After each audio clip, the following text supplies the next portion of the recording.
This morning on BRN, how to protect companies and yourself from data breaches. We're going to welcome back to the program Vincentas Baubonis. He's the head of research for CyberNews. Vincentas, great to see you again. Thanks for joining us this morning.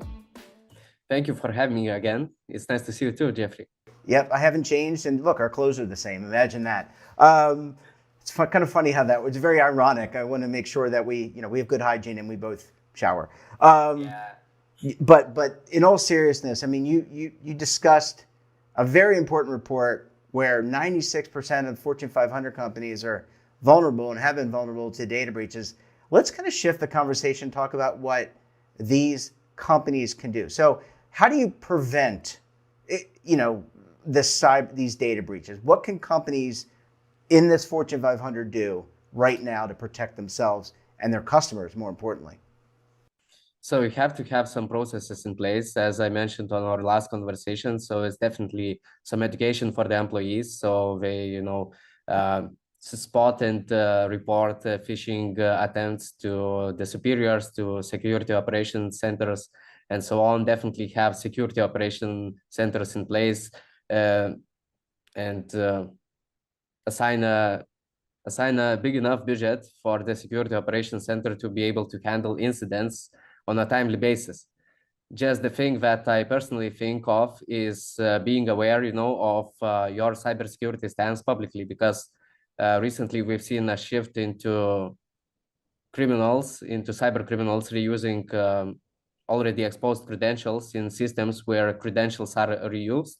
And we've also seen some attempts where cyber criminals buy off databases of already exposed breaches, not just use stealer logs from specific people of specific employees of a company, but they try to acquire some database which might be related to attacked company to get credentials in bulk and try credential reuse. So basically, what I would offer for regular Joe working in the company, never reuse your credentials. If you're a company who's concerned of your cybersecurity stance, make sure to have processes in place which would check for already reused or compromised credentials on the World Wide Web, and do not let them use on your systems. So you would at least cover the data breach part, which happened to somebody else and would not happen to you then. And what about training? I know you're talking a lot about, you just mentioned a lot about the cybersecurity staff, but employees, they're part of the company and they can oftentimes create vulnerabilities. How much training do you do? And when is there too much training? Where it's just an overload, like, yeah, I know it's cyber risk. I'm just gonna, skip it. So how do you balance that? So my personal opinion on balancing that is, of course, the company takes more of that pie, because a company has to have more operations in place than just that, more policies in place.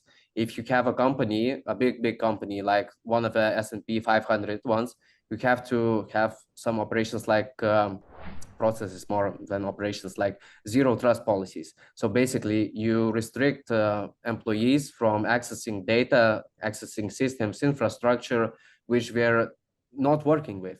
In generally, you segregate the employees into some groups, you segregate them into individuals, and you have a permission-based system where you apply zero trust principle, and you have a lowest privilege possible for each of the employee. So even if a data breach against some specific employee happens, it's not followed by lateral movement throughout all of the company, or even worse, infrastructure, because that's what cyber criminals, especially ransomware gangs, are targeting.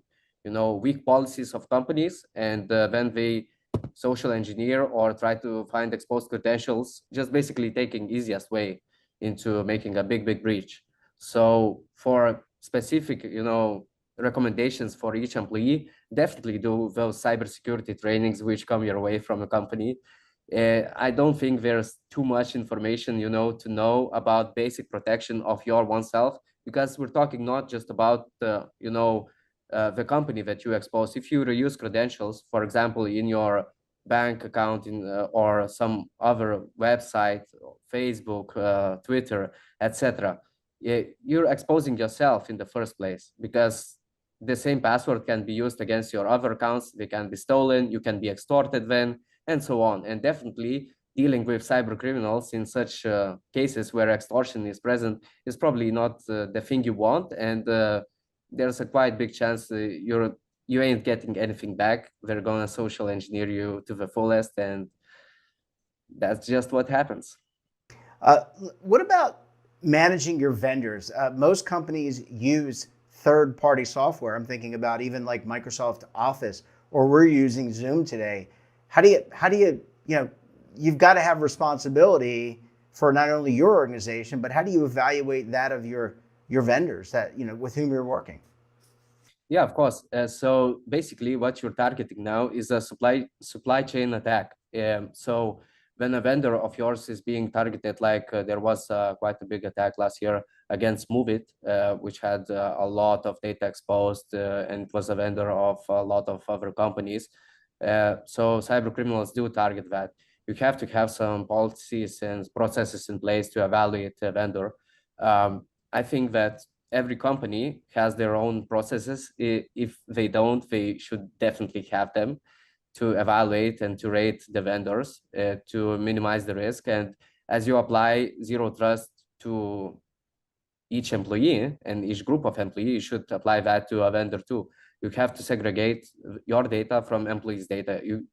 You must somehow protect that part as well, not just through individuals, but through vendors that you use, intermediaries that you use as well. So your supply chain has to have a process worked out so your vendor does not access the data as much as possible. That's your own as a company. Or if it has to access that data, you make sure that tokens, credentials, and so on are not reused, so they could not be targeted against you if vendor's data is exposed, and supply chain attack would not happen. Last question for you, Vincentas. What about consumers? Those of us using a company's services, what can we do to protect ourselves? Because oftentimes, if our data is breached, it may not be a fault of our own. It may be through a third party, like a Fortune 500 company or some other company. What can we do to protect ourselves? Because at the end of the day, these other people can manage the data, but we've got to take some responsibility here. Of course. So what I would say is definitely, again, do not reuse your credentials in different platforms. Be aware what you're dealing with. So in CyberNews Business Digital Index, we have a list of companies, we have a dashboard, we have each company that we evaluate, assign the rating score, assign the grade, which you can check online through Googling our page and the company you're interested in. We have quite a lot of companies already scanned and evaluated. I could lie about this one, but I think it's around 3,000-4,000 of the biggest companies in the world.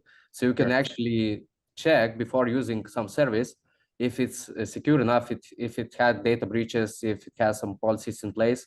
We do report that. At least reports are generic, so we don't cross some lines, but they're pretty understandable for a general person. So definitely, I would suggest to do your own research through trusted sources, of course, and take care of your cybersecurity hygiene. Without reusing passwords, there's quite a lot of things you could do as a person. You could use a password manager, which encrypts your data, which allows you to store a multitude of passwords and to not remember all of them, maybe have a master key to access. But the important thing is having everything in an encrypted format, is using secure communications, is being aware of what network are you using. It's a pretty common attack scenario to collect data through free unprotected networks like in cafes or so on. So that's a big no-no. I wouldn't use it personally. Yeah. Well, I guess I need to change my password away from my birthday. That's probably something I should probably do right after this conversation. Vincentas, we're going to have to leave it there. Great to see you. Great information, great research. Continue the great work. And we look forward to having you back on the program again very soon. Thank you, Jeffrey. Thank you for having me. It was nice. And don't forget to subscribe to our daily newsletter, The Morning Pulse, for all the news in one place. Details, of course, at our website. And your subscription supports all of this great BRN content. And we're back again tomorrow for another edition of BRN. Until then, I'm Jeff Snyder. Stay safe, keep on saving, and don't forget, roll with the changes.